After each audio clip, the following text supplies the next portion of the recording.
নামে হোর্ডিং দিয়ে এলাকায় বদনাম করে, ফলে যিনি মারা গেছেন তার স্ত্রী, পুত্র, কন্যা, কিশোর পুত্র, বালিকা কন্যা একটা অসম্ভব মানসিক চাপে পড়ে গেছিলেন এবং এটা কার্যত একটা ব্ল্যাকমেলিং এর বিষয়।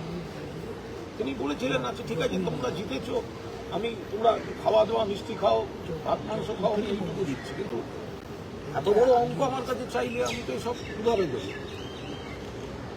তারপরেই এইগুলো শুরু হয় এবং হুমকি শুরু হয়, অমুক করে ছাড়বো, জেল খাটিয়ে ছাড়বো। উনি মানসিক খুব চাপে পড়ে যান। আবার অন্যদিকে তার বিরুদ্ধে কি আছে আমরা জানি না, কিন্তু এর বিরুদ্ধে কিন্তু কোনো তদন্ত চলছে বা কোনো অভিযোগ, এই ধরনের কোনো খবর কিন্তু নেই।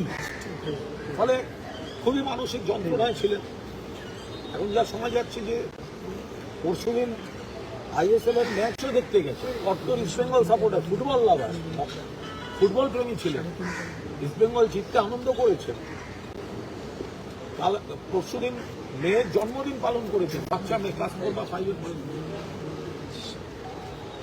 তারপরে এই সমস্ত যে এই না দিলে এই করবো, এই না দিলে এই করবো, এলাকায় পোস্টার ব্যানার দিয়ে দেবো, এইসব করে সেই মানসিক চাপটা নিতে পারেন। এখন তো আমরা বিরোধী পক্ষে বা পরাজিত পক্ষ যে যা ইচ্ছে বলে যাবে সেগুলো শুনতে হবে। মানসিক চাপটা হয়তো নিতে পারেননি। সকালেও তার বাড়ির লোক দেখেছেন যে তিনি সকালে ব্যায়াম করার প্রস্তুতি নিচ্ছেন, কিন্তু তারপর একটা ঘটনা ঘটেছে। আমরা তো তদন্ত করছি না, আমরা সমন্বয় নেতৃত্বে আমরা এসেছি, বিষয়টা দল বলেছে।